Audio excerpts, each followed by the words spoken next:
نحمدہ و نصلی علی رسولہ الکریم، اما بعد فاعوذ باللہ من الشیطان الرجیم، بسم اللہ الرحمن الرحیم۔ الحمدللہ، اللہ رب العزت کا احسان عظیم کہ اس نے ماہ رمضان میں قرآن پاک سیکھنے کی نشست میں ایک دفعہ پھر حاضری کی توفیق عطا فرمائی۔ آج الحمدللہ ہم سورۃ الحجرات کی آیت نمبر 6 سے اپنے سبق کا آغاز کر رہے ہیں۔ بسم اللہ الرحمن الرحیم۔ یا ایہا الذین آمنوا، اے ایمان والو، ان اگر جاءکم تمہارے پاس آئے، فاسقم کوئی فاسق، بنبأ کوئی خبر لے کر، فتبینوا تو خوب تحقیق کر لیا کرو، ان تصیبوا ایسا نہ ہو کہ تم ضرر پہنچاؤ، قومم کسی قوم کو، بجہالۃ بے علمی میں، فتصبحوا پھر تم ہو، علی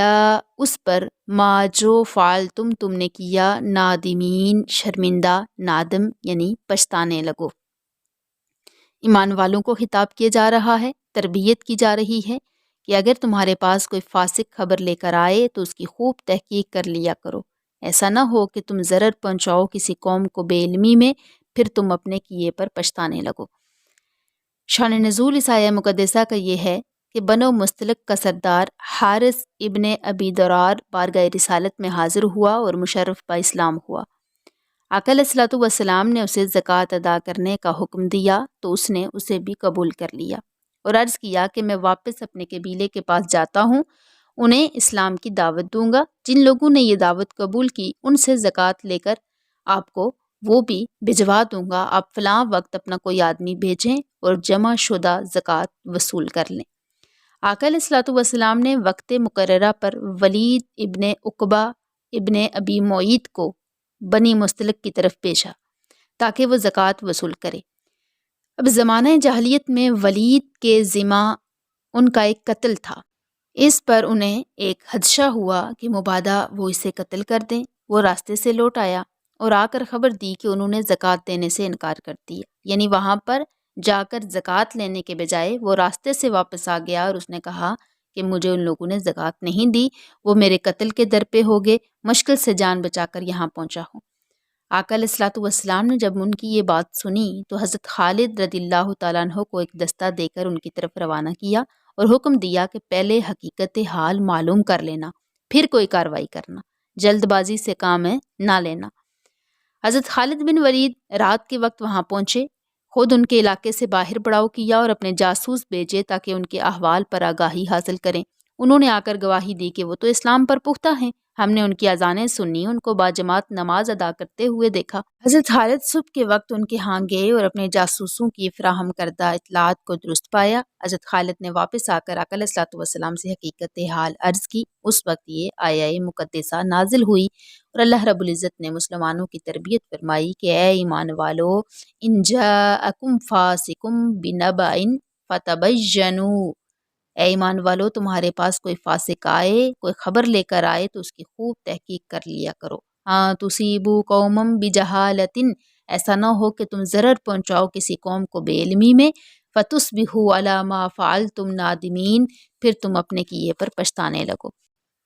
ہر سوسائٹی میں ایسے لوگ ہوتے ہیں جن کا محبوب مشغلہ غلط افواہیں پھیلانا ہوتا ہے۔ ایسی افواہیں خاندانوں، قبیلوں، بسا اوقات قوموں کی تباہی کا پیش خیمہ ثابت ہوتی ہیں۔ اللہ تعالیٰ نے سختی سے اس لیے مسلمانوں کو ہدایت فرمائی کہ اگر کوئی فاسق اور بدکار آئے تو فوراً اس کی بات کو قبول نہ کرو، ہو سکتا ہے وہ جھوٹ بول رہا ہو اور تم ایسی کارروائی کر بیٹھو جس پر خوفناک نتائج مرتب ہوں اور پھر تم ساری عمر فرط ندامت سے کفِ افسوس ملتے رہو۔ اس لیے جب کوئی خبر تمہارے کانوں تک پہنچے تو اس کو بے تحقیق تسلیم کر لینا قطعاً کرینِ دانشمندی نہیں، اچھی طرح اس کی چھان بین کر لو، پھر مناسب قدم اٹھاؤ۔ وَاعْلَمُوا اور خوب جان لو، وَاعْلَمُوا اور جان لو، اَنَّ کہ فیکم تمہارے اندر رسول اللہ اللہ کا رسول ہے، لو اگر یطیعکم وہ مان لیا کریں، فی کثیر من الامر اکثر معاملات میں تمہاری بات، لعنتم تو تم مشقت میں پڑ جاؤ۔ وَاعْلَمُوا أَنَّ فِيكُمْ رَسُولَ اللَّهِ، اور خوب جان لو تمہارے درمیان رسول اللہ تشریف فرما ہے۔ لَوْ يُطِيعُكُمْ فِي كَثِيرٍ مِّنَ الْأَمْرِ لَعَنِتُّمْ، اگر وہ مان لیا کریں تمہاری بات اکثر معاملات میں تو تم مشقت میں پڑ جاؤ۔ ولید بن عقبہ نے جب بنو مستلق کے بارے میں من گڑت قصہ سنایا تو بعض سامعین مشتعل ہو گئے اور فرتے جوش میں بنو مستلق کے خلاف فوجی کارروائی کا مطالبہ شروع کر دیا۔ حضور علیہ الصلوۃ والسلام نے بعض مصالح کے پیش نظر حضرت خالد کو ایک دستہ دے کر روانہ فرمایا اور تنبیہ کی کہ جلد بازی سے کام نہ لینا، جو کہ آپ پہلے پڑھ چکے ہیں۔ اللہ تعالیٰ نے یہ آیہ مقدسہ نازل فرمائی اور لوگوں کی اصلاح اور تربیت کا اہتمام فرمایا، بلکہ جملہ اہل اسلام کو ایک واضح حقیقت سے آگاہ کیا۔ انہیں بتا دیا کہ جب اللہ کا برگزیدہ رسول تمہارے درمیان موجود ہے تو وہ اپنے نور نبوت سے ہر پیچیدہ گتھی کو سلجھا سکتا ہے، تم سے کہیں زیادہ انجام و عواقب کا صحیح اور بروقت اندازہ لگا سکتا ہے، تو تمہیں چاہیے کہ ان کے اشارہ آبرو پر عمل پیرا رہو، جو حکم دیں اس کی تعمیل کرو۔ اگر تم اپنی بات منوانے پر اصرار کرو گے تو تم مشقت و ہلاکت میں پھنس جاؤ گے۔ ہو سکتا ہے کہ جلد بازی سے اٹھا ہوا قدم تمہیں کسی عمیق گڑھے میں گرا دے۔ آگے فرمایا گیا وَلَٰكِنَّ اللَّهَ، لیکن اللہ تعالیٰ نے حبب محبوب بنا دیا ہے الیکم تمہارے نزدیک الایمان ایمان کو، وزینہ اور آراستہ کر دیا ہے اسے فی قلوبکم تمہارے دلوں میں۔ بنو مستلق کے خلاف ان لوگوں کا یہ غصہ اپنی ذات یا اپنے مفادات کے لیے نہ تھا، بلکہ اس کی وجہ محض ایمانی غیرت اور اسلامی حمیت تھی۔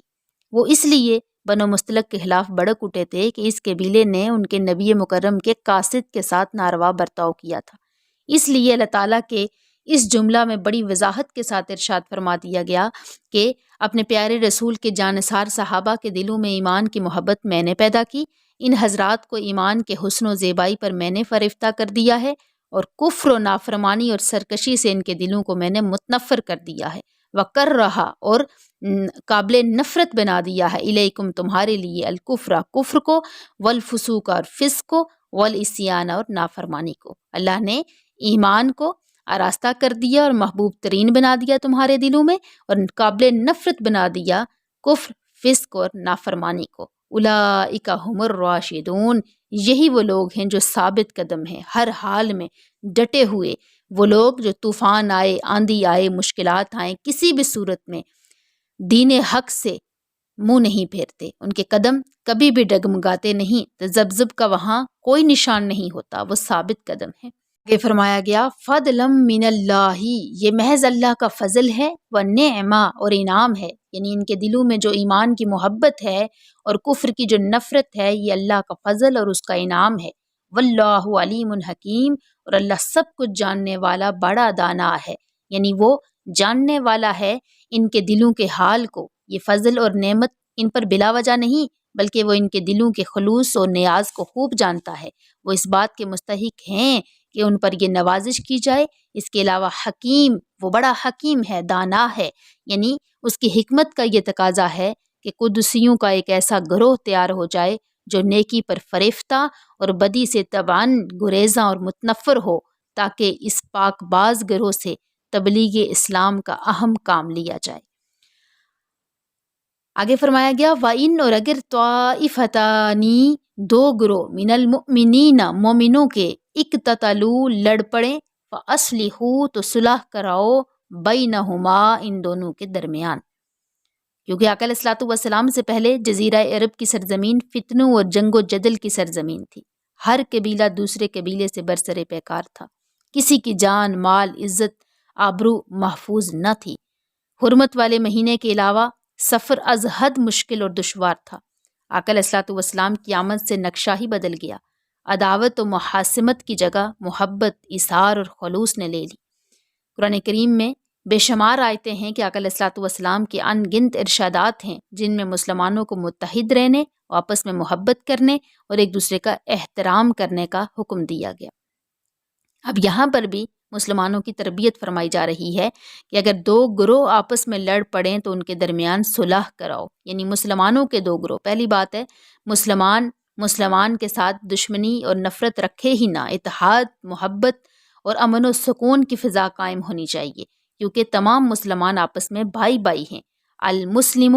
اخل مسلمی لا یظلمہ ولا یسلمہ، حضور اسلام نے فرمایا کہ مسلمان دوسرے مسلمان کا بھائی ہے، نہ خود اس پر ظلم کرتا ہے اور نہ اسے بے یار و مددگار کسی ظالم کے حوالے کر دیتا ہے۔ علیہ الصلوۃ والسلام نے یہ بھی فرمایا کہ مسلمانوں کی مثال ایک دوسرے سے محبت کرنے میں، ایک دوسرے پر رحم کرنے میں، ایک دوسرے سے صلہ رحمی کرنے میں ایسی ہے جیسا ایک جسم ہو، جب اس کا ایک عضو بیمار پڑ جائے تو سارا جسم بخار میں مبتلا ہو جاتا ہے اور بیدار رہتا ہے۔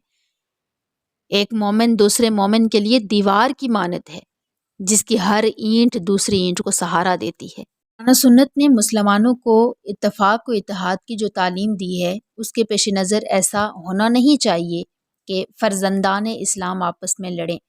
لیکن اگر بدقسمتی سے ایسا ہو جائے تو پھر اس ناگوار صورتحال میں ہم لوگوں کو اس مقدس خوبصورت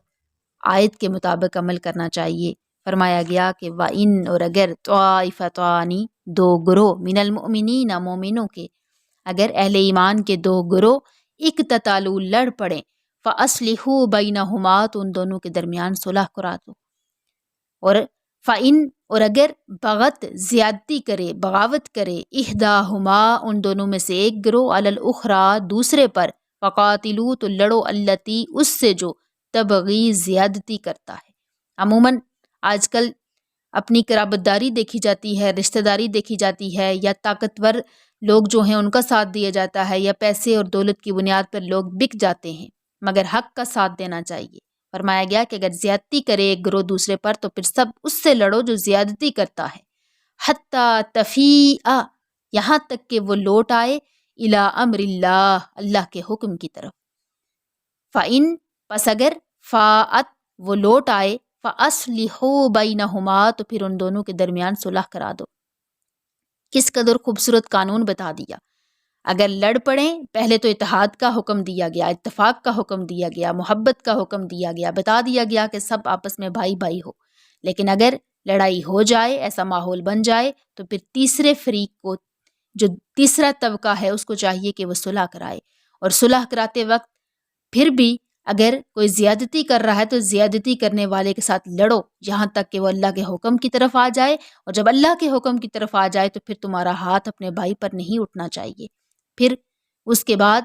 ان کی آپس میں صلح کرا دو، تاکہ ایسا نہ ہو کہ بعد میں دوبارہ لڑائی ہو جائے۔ صلح کراؤ، اور صلح کراتے ہوئے اس بات کا خیال رکھو کہ صلح کیسے کراؤ، بالعدل، عدل کے ساتھ، وَأَقْسِطُوا، اور انصاف کرو، ان اللہ، بے شک اللہ تعالیٰ، یحب المقسطین، محبت کرتا ہے انصاف کرنے والوں سے۔ ان دونوں کے درمیان جو صلح کروائی جائے اس میں عدل و انصاف سے کام لو،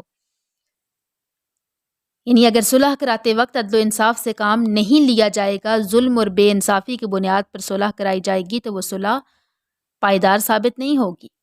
مظلوم فریق مطمئن نہیں ہوگا اور اپنی حق رسی کے لیے موقع کا منتظر ہوگا، جب حالات اجازت دیں گے پھر فتنہ کی آگ بھڑکا دے گا۔ اس لیے اسلام کو ایسی صلح سے کوئی دلچسپی نہیں جس کی بنیاد ظلم پر ہو اور جو ناپائیدار ہو، اس لیے صلح کراتے وقت عدل و انصاف سے کام لو۔ پھر آگے دوبارہ تذکرہ کیا گیا، انما المؤمنون، بے شک اہل ایمان، اخوتن، بھائی بھائی ہیں، مومن تو آپس میں بھائی بھائی ہیں۔ باہمی محبت و پیار اور الفت و ایثار کے جذبات کو بیدار کرنے کے لیے فرمایا جا رہا ہے کہ اہل ایمان تو سگے بھائی ہیں، ان کا نفع اور نقصان، ان کی خوشی اور غمی، ان کی فتح اور شکست سب ایک ہیں۔ یہ تھوڑی سی رنجش جو پیدا ہو گئی ہے بالکل عارضی ہے۔ اب فرمایا گیا کہ فَأَصْلِحُوا بَيْنَ أَخَوَيْكُمْ، اپنے دو بھائیوں کے درمیان صلح کرا دو۔ اخویکم کے لفظ میں کیا لطف ہے کہ یہ آپس میں لڑنے والے ایک دوسرے کے بھائی ہیں اور تمہارے بھی بھائی ہیں، اجنبیت اور بے گانگی کا نام و نشان تک نہیں، اس لیے تم بے تعلق نہ بنے رہو اور ان کا تماشا نہ دیکھتے رہو، فوری مداخلت کرو اور ان میں صلح صفائی کرو۔ فَأَصْلِحُوا بَيْنَ أَخَوَيْكُمْ، فَأَصْلِحُوا، پس صلح کرواؤ، بَيْنَ أَخَوَيْكُمْ، اپنے دو بھائیوں کے درمیان، وَاتَّقُوا اللَّهَ، اور ڈرتے رہو اللہ تعالیٰ سے، لَعَلَّكُمْ، تاکہ تم پر ترحمون، رحم کیا جائے۔ جب دو طاقتور گروہوں کے درمیان لڑائی کا وقت تھا اس وقت بھی حکم دیا کہ ان میں صلح کرا دو، یہاں جب دو فرد آپس میں لڑیں تو بھی حکم دیا کہ ان میں صلح کرا دو، فَأَصْلِحُوا، صلح کرا دو، لیکن پہلے صلح کے بعد وَاتَّقُوا اللَّهَ نہیں فرمایا، اور یہاں امر صلح کے بعد واتقوا اللہ کا اضافہ کیا، کیونکہ جب فتنہ عام ہو تو ہر شخص کو اندیشہ ہوتا ہے کہ کہیں میں بھی اس کے شعلوں کی لپیٹ میں نہ آ جاؤں، تو وہ اس وقت اپنی سلامتی کے لیے اس آگ کو بجھانے کے در پہ ہو جاتا ہے۔ لیکن جب معاملہ صرف 2 آدمیوں تک محدود ہو تو اس کو اپنی زد میں آنے کا خدشہ نہیں ہوتا، اس لیے ان حالات میں لوگ عام طور پر بے پرواہی کرتے ہیں اور مصالحت کے لیے کوشش نہیں کرتے۔ اللہ تعالیٰ کے نزدیک جس طرح مسلمانوں کا اجتماعی امن و سکون اہم ہے، اسی طرح چند افراد کی خوشی اور سلامتی بھی از حد عزیز ہے۔ اس لیے کہا گیا کہ خدا سے ڈرو اور ان 2 بھائیوں کے درمیان صلح صفائی کرواؤ تاکہ ان کو بھی امن و امان نصیب ہو جائے۔ اب میں مختصراً بات کروں گی کہ ہمارے ہاں کیا ہے کہ جب کوئی 2 لڑ رہے ہوں تو تیسرا ضرور جا کے اس لڑائی کو بڑھانے کی کوشش کرے گا۔ 2 دوست ہوں، 2 پڑوسی ہوں، 2 بھائی ہوں، وہ دونوں کو ایک دوسرے کے خلاف بات کرے گا۔ اگر دونوں ایک دوسرے کے حق میں بات کر لیں کہ وہ تمہارے بارے میں اچھی بات کر رہا ہے، اچھے خیالات رکھ رہا ہے، تمہیں بدگمانی ہو رہی ہے، دوسرا بھی اس کو اس طرح سمجھائے، تو یوں ان دونوں کے درمیان جو غلط فہمی ہے یا جو ایک ناگواری کی فضا بن گئی ہے وہ ختم ہو سکتی ہے اور محبت کا رشتہ پھر سے انگڑائی لے سکتا ہے۔ آقا علیہ الصلوۃ والسلام نے فرمایا کہ کیا میں تمہیں ایسے عمل پر آگاہ نہ کروں جس کا درجہ روزے، نماز اور صدقے سے افضل ہے؟ صحابہ کرام نے عرض کیا یا رسول اللہ ضرور مہربانی فرمائیے۔ فرمایا 2 آدمیوں کے درمیان صلح کرانا یہ نماز، صدقہ اور روزے سے افضل ہے، اور ساتھ یہ بھی بتا دیا کہ 2 آدمیوں کے درمیان فساد کرانا ایمان کو مونڈ کر رکھ دیتا ہے، یعنی ایمان کو ختم کر کے رکھ دیتا ہے۔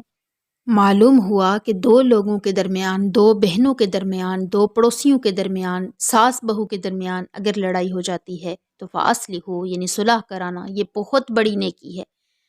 ہم اپنی عاقبت کو سنوار سکتے ہیں یہ چھوٹے چھوٹے کام کر کے۔ صرف نماز، روزہ، زکوٰۃ، حج یہ کافی نہیں ہے، وہ بھی ہے، وہ اسلام کے بنیادی ارکان ہیں، ان پہ بھی ہمیں توجہ دینی ہے، مگر یہ جو باہمی محبت اور الفت کے لیے اسلام نے ہماری تربیت فرمائی ہے کہ دوسروں کا خیال کیسے رکھو، بھوکے کو کھانا کھلاؤ، پیاسے کی مدد کرو، کسی کے پاس لباس نہیں اس کی مدد کرو، جو لڑ رہے ہیں ان کی صلح کرواؤ، یہ محبت کا رشتہ جو قائم کرنے کا ہمیں قرآن و حدیث نے حکم دیا، اس پر بھی ہمیں ہم سے پوچھا جائے گا، اور اسی عمل میں کوتاہی کی وجہ سے ہماری تمام عبادات بھی ضائع ہو سکتی ہیں۔ اللہ رب العزت ہم سب کو نیک کام کرنے کی توفیق عطا فرمائے، اور مومن مسلمان جو آپس میں بھائی بھائی ہیں، جو ایک جسم کی مانند ہیں، ان سب میں محبت کی فضا قائم کرنے کے لیے اپنا کردار ادا کرنے کی ہم سب کو توفیق عطا فرمائے۔ صرف اپنی ذات کے ہو کر خود غرضی کی زندگی بسر کرنا یہ مومن کو زیب نہیں دیتا۔ حقیقی انسان وہی ہے جو دوسروں کے لیے زندگی بسر کرتا ہے۔ تو سورہ حجرات میں آپ نے سب سے پہلے لا تقدموا آگے نہ بڑھو، پھر لا ترفعوا حضور سے اپنی آوازوں کو بلند نہ کرو، پھر اس کے بعد آپ نے فتبینوا خوب تحقیق کرو جب کوئی فاسق خبر لے کے آئے، اور پھر اس کے بعد آخری چیز آج جو آپ نے پڑھی آج کے سبق میں فاصلحوا صلح کراؤ۔ میں امید کرتی ہوں آپ سب ان باتوں پر عمل پیرا ہوں گی، کوشش کریں گی، سیکھیں گی، دوسروں تک پہنچائیں گی، عمل کریں گی، اور اپنی زندگی کو بہترین بنا کے اللہ اور اس کے رسول کی رضا کو حاصل کریں گی۔ السلام علیکم۔